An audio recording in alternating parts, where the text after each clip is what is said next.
Hello, I'm Bob the Bookerer and welcome to my channel, and today I just wanted to talk about the books that I've been reading this week. I hope you're having a really good week and that things are well where you are, but let's get talking a little bit about these books. So first up, a book that's considerably sunnier than where I am now, although it's actually relatively sunny. We've got a nice spring at the moment. The Hypocrite by Hamya. I really enjoyed her first book, but I thought this was such a step up in terms of the way this book focuses on relationships. So this book is largely focused on the relationship between a father and daughter, and particularly the ways that they understand and don't understand each other. So we start this book in one of the timelines. This book looks at two different periods of time. The first where the father and daughter and their mother are on a trip in in Italy on an island, and they're having this really gorgeous long summer where not very much happens. The daughter is a teenager who's exploring bits around the island, but also mostly just living in her own little world. And a big part of what is happening at this time is her father, who is a writer, is basically reading out loud a book that he is writing, and his daughter is transcribing it. And in this timeline, essentially what is happening is that the daughter is having to hear her father talk about these various things that in some ways are more adult themes. In some ways, he's talking about a character who's having sex with people and is having these relationships, and he is writing in this slightly self-important way, and his daughter is mostly rolling her eyes at parts of this and just doing it as a bit of a job while she's there.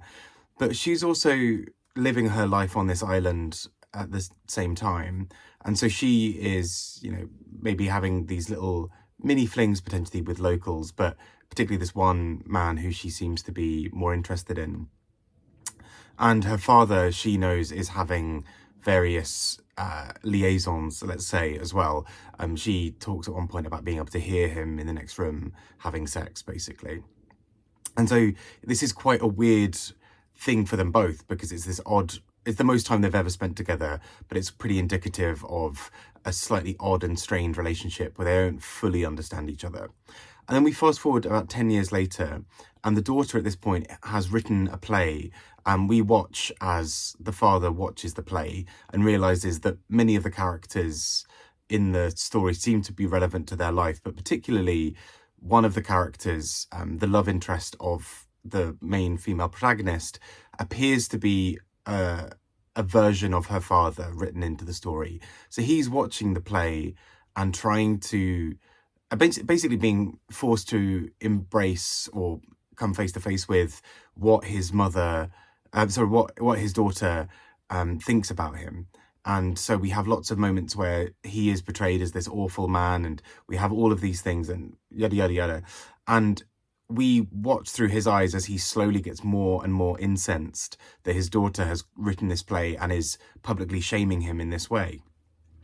But this all comes to a bit of a head where they then are forced to have this relationship and talk it through. And I found it so utterly compelling, not only in the way that it's structured, where the first part of the book, where it's focused on the 10 years in the future, is written almost like a play itself, where we have little side bits of, characters are doing this, and we know that this thing is happening. Let me find an example. Yes, for example here, the man on stage is wearing a purple paisley shirt, and this is almost a little chapter heading that takes us into the next part.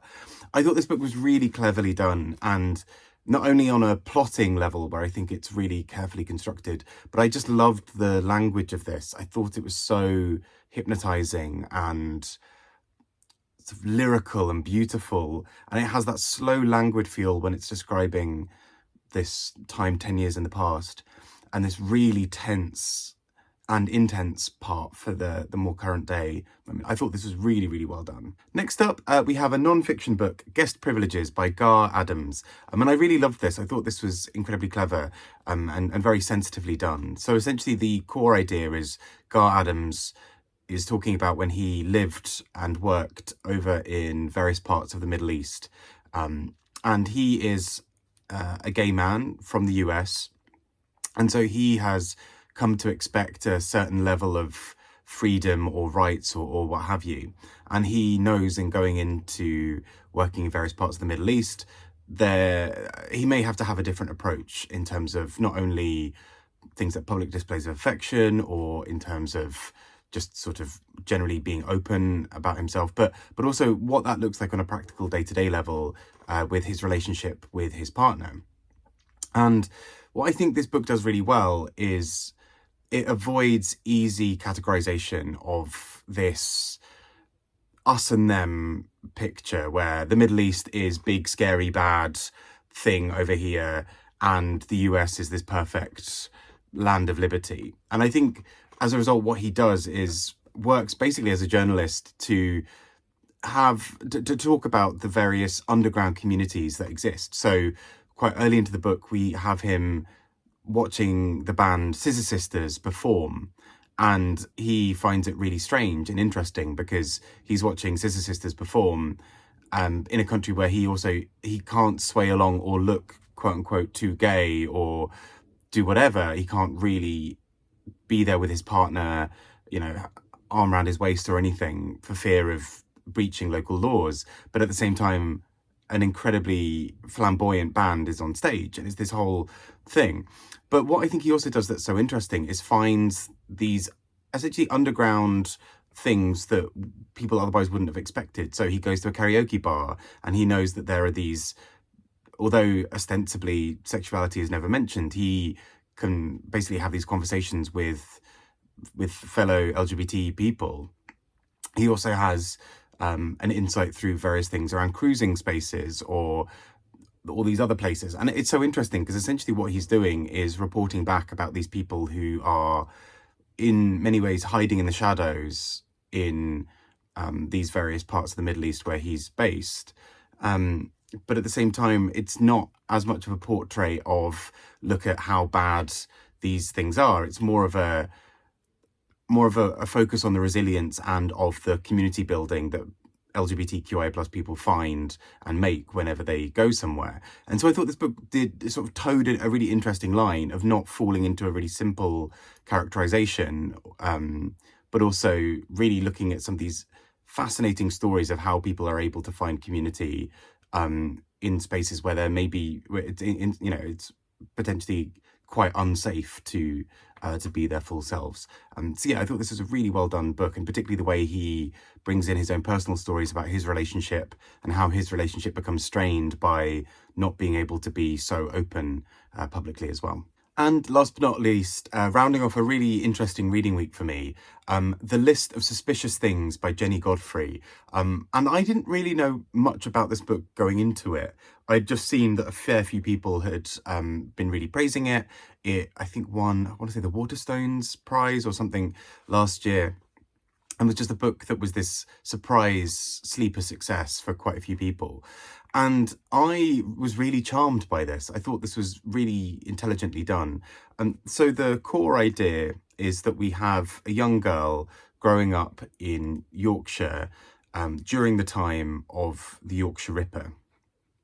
And so our young protagonist is trying to understand what that means at a time where she's, I think Miv is, she's a young teenager, basically. And she is trying to understand various things that are going on around her. Her family seem to be increasingly talking about moving away from Yorkshire, and it's not immediately certain whether that's because of economic prospects or if that's because of the Ripper himself. The Ripper, by the way, I should say for people who weren't sort of didn't necessarily grow up with this being a story that was around. The Yorkshire Ripper was a sort of serial murderer who specifically targeted women, and particularly women who were either sex workers or were vulnerable and perhaps perceived to be sex workers. And Peter Sutcliffe, the man who was eventually caught for this, became this pariah of this figure where people were really trying to then get to the bottom of what had motivated all of this. And what I think is particularly interesting is the intro part to this book. Jennie Godfrey talks about her own personal connection to this story, which is not only having grown up in Yorkshire during this time, but also later finding out that her father had known Peter Sutcliffe not in an incredibly close way, but had some kind of connection. So when Peter Sutcliffe was caught, her father had this moment of, oh my goodness, I knew this man all along, and I would never have thought that he was connected to this, all that kind of stuff. And so what I think is then really interesting about how this book operates is it sort of takes that as a springboard to go into the story where Miv, our young protagonist, is keeping a notebook of things that she finds suspicious around the neighborhood and basically treats most people that she meets as potential suspects in this case. But in doing so, the book unravels quite a few other things that are happening in society around the time. So we have these two teenage boys who are sliding into further far-right and racist and fascist politics, and she's watching how they're becoming increasingly detached from other people locally, from their local community. They're acting up more in school, they're becoming more sexually violent, lots of things that are happening around that. She also talks about the man who runs the local shop, who is Pakistani and sort of faces racist abuse. And so this obviously starts to set up in the story, are these two teenage boys and their racism also attached to this story, and all of these other things springboard out of it. And it's interesting because this book, I think, then brings us back to all these moments of really remembering that Miv is a teenager and is trying to understand not only herself, her upbringing, the world around her, but also that there's this potential threat of someone like Peter Sutcliffe in the area. And I think what the book does that's really clever is, because this is attached to a real life moment, if you are a reader from the UK or someone familiar with the Peter Sutcliffe story, to some degree there's a great amount of dramatic irony that goes on throughout this book, because we as the audience know that unless the person who is committing who she's suspecting in the story is called Peter Sutcliffe, it's not him. And so she'll say these people's names, and we know that they're not suspicious in terms of the Yorkshire Ripper case, but we get a sense that they might be involved in other things happening in the local area. And indeed, that is how the story unravels, where quite a lot of the story is about, for example, a woman who we realise is the victim of domestic abuse. And so this book starts to unravel potential other threads of Peter Sutcliffe is not alone in doing this. He may be the one committing these higher profile murders, but there is a lot of other violence and there is a lot of other misogyny and racism and everything else happening in society around her all the time as well. So it's easy to see it as this one big scary person over here in terms of Peter Sutcliffe, as opposed to thinking about the local neighborhood. And I found her such a compelling character because she is so fascinated by the little things that are happening in the story around her, and is so focused on catching this criminal that she doesn't necessarily see everything around her. So I really enjoyed this book. I thought this was really powerfully done, actually. And I started reading it and I was thinking, oh, I really think this should probably be on the Women's Prize long list. And I'm kind of surprised now that it's not, because this feels like this would have been a really great inclusion. I think this is a really well-written book where it's very, very readable, but has a real punch to it in terms of what it's doing. So those are the books I've been reading this week. I hope you're keeping really well. I will soon be going on holiday, so I will potentially pre-record a weekly reads video if I can. If not, there may be a couple of weeks break on those. But in the meantime, there'll be other videos, probably International Booker mostly, that will be going out. But anyway, have a wonderful time. Speak to you all soon and have a fantastic week. Bye-bye.